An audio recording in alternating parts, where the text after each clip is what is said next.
how to sit with emotions. Sit on it. Yes! Sit on it! God, I love coffee. Yeah, so I've always been thinking about how to sit with emotions when I have them.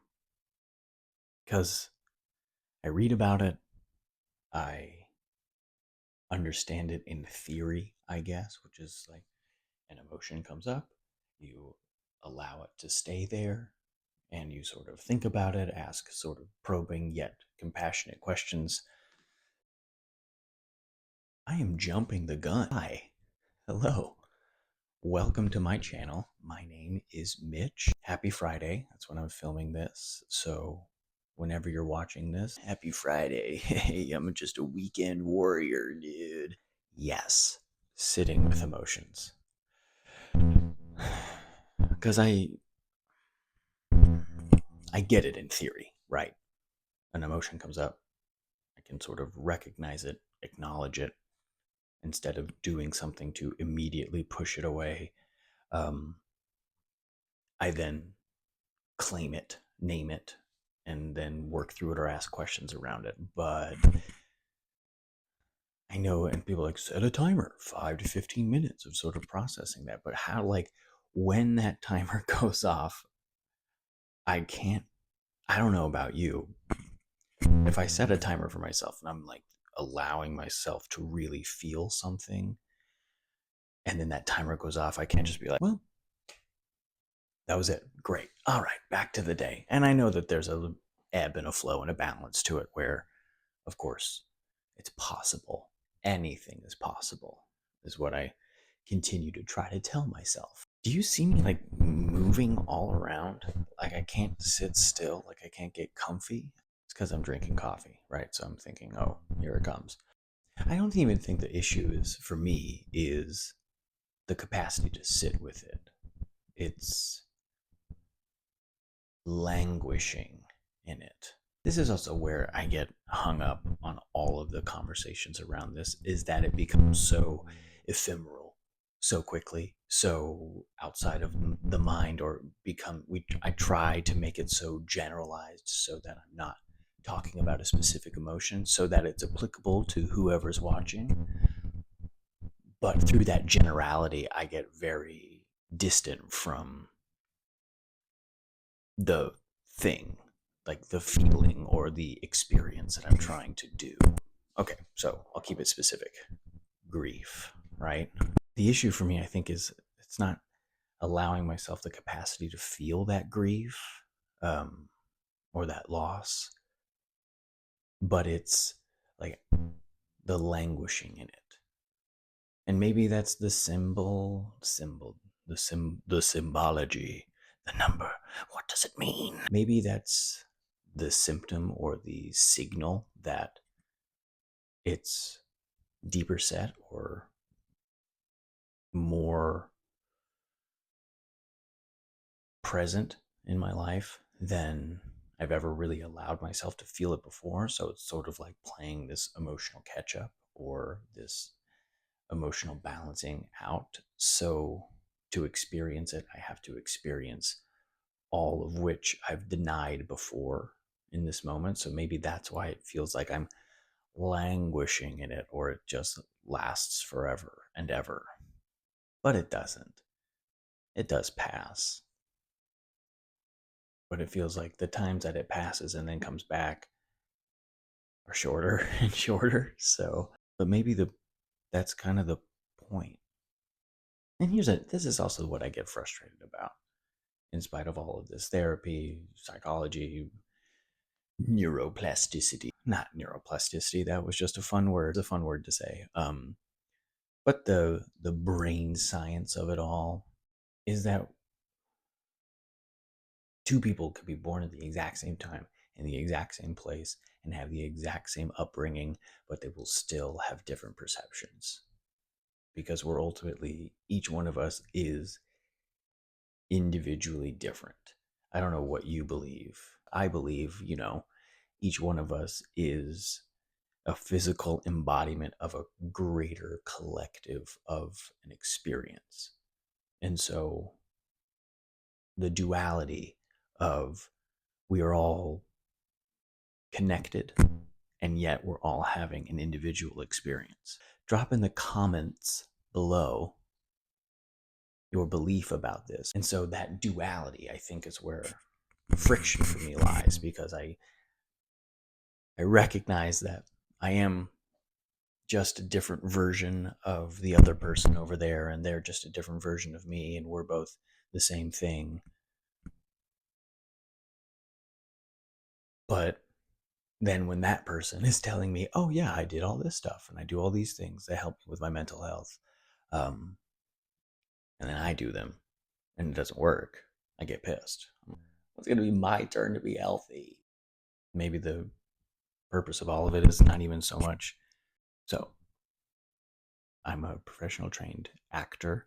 I am the final boss of theater kids because I went to college for theater. That's right.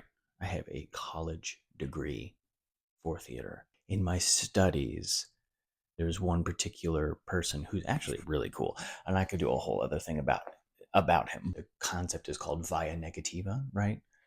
And it's this process of finding what works for you, or finding the thing, the path, the avenue for progress or discovery or a moment, by removing the things that don't work. So by discovering what doesn't work.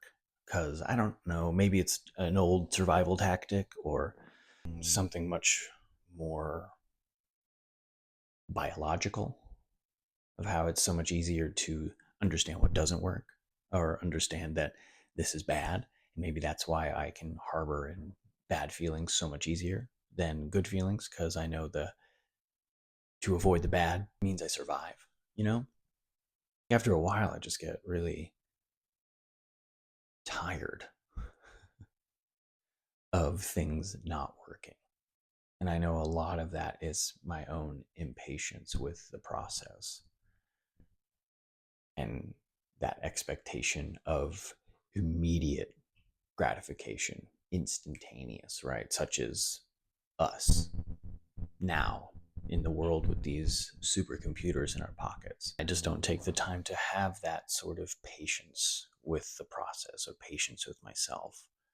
Through that patience, being able to offer that compassion, and through that patience, being able to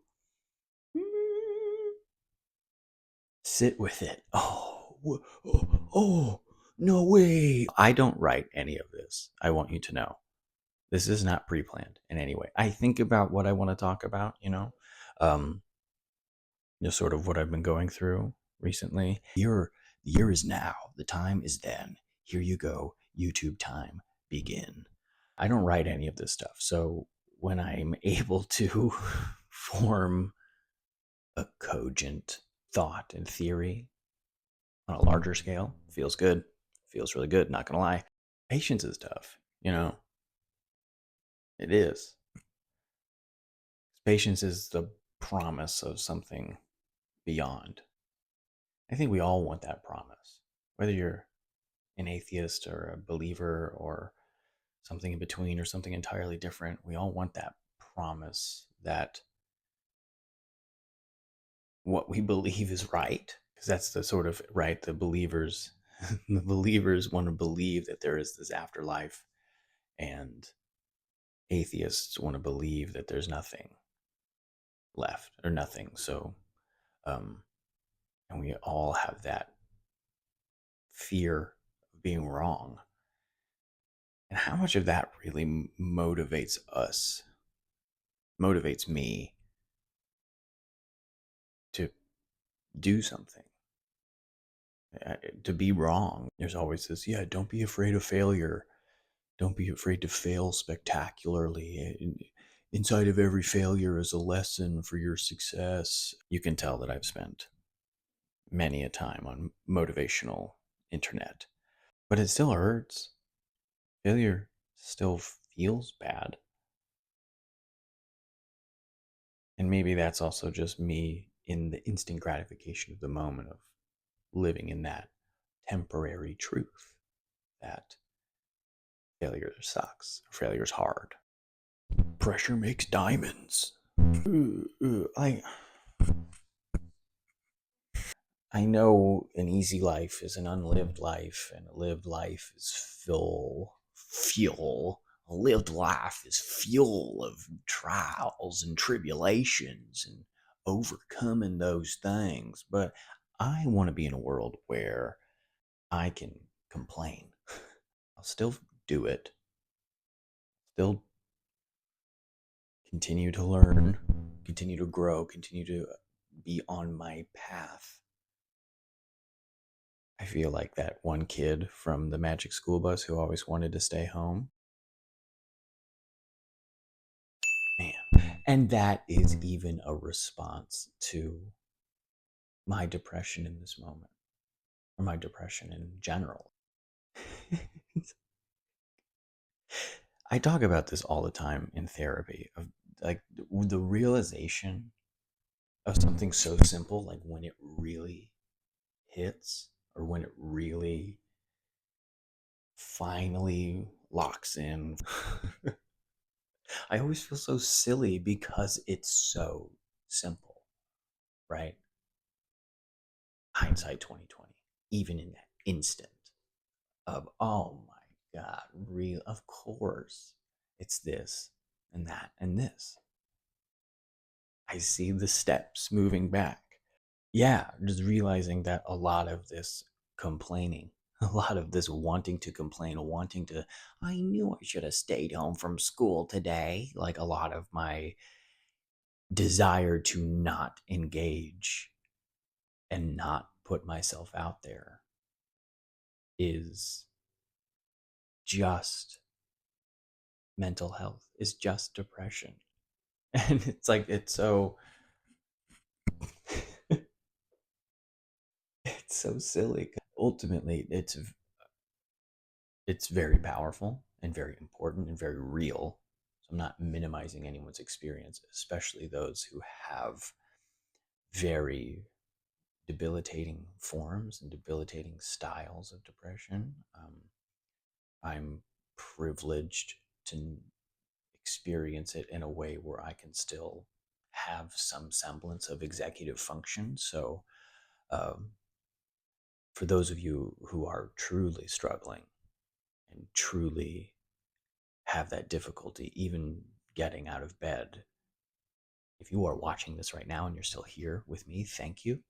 Truly, thank you for surviving, especially in this day and age.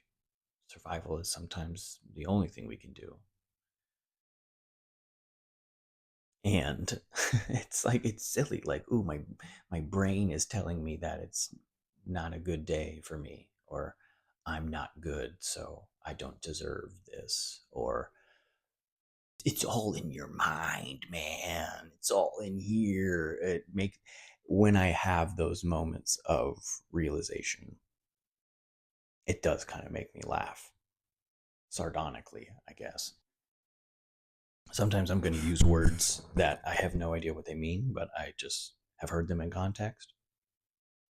So it'll sound like I'm much more eloquent than I am. Or you know what? No, no. I'm taking a stand right now. I am eloquent. This is a complete tangent. When I was traveling, or when I do travel, I always feel like such a butt because it's like I have such an identity connector or connection to my identity through how I communicate and how I talk to people. Um, and so having that communication breakdown makes me so frustrated. And I'm sure everyone feels this, right? Everyone who's ever traveled, who's ever had to learn another language, who's ever had to do extensive communication um, in a different language, where it is this wall where it is like, no, that's not me. I'm more than this, I promise. Or I am really charming and really funny or really sweet. But there's this block because of the language gap or the language barrier. And why did I bring that up? Maybe something about separation and how we are the masters of or digging our own trenches, maybe. where we are the same, right? We are all of these spiritual beings having a human experience, but through culture and through proximity and location, we create these trenches that sow division and deny us the gift of connection. I don't know. Also, thank you to everyone who watched my videos. A part of me wants to say how many people have, because it's I anytime I watch YouTube and people are like, oh my god, thank you so much to everyone who watched the video. It's like the video, racked up tens of thousands or hundreds of thousands or millions of views. But I don't know. So thank you to, at this point, 38 of you out there. You the real ones. You the real ones. But it does feel good. This is something I've always wanted to do, but always told myself I didn't have a niche, I wouldn't have an audience, but I do. And it's really cool. So thank you. Yeah, and I like this style of vulnerability through anonymity because, there is that suspension of disbelief, right? Whoever's watching this right now, and I know that right now I'm just talking to my phone. I'm literally just talking to my camera on my phone. I'm sitting alone in this room talking to myself with you. But I don't know. I guess because of that, it makes it easier to sort of say things aloud that don't you normally say. You are not alone. We are not alone. Sitting with emotions is still something I'm actively trying to do better and become more proficient at because it is challenging, especially when they're much more difficult emotions to process or feel so much bigger, so much more intense. But this year is about courage. And I'll do it if you do it. I'll do it if you do it. Bet you will. I love you. Ta-ta for now. Let me do one more. Ta-ta for now.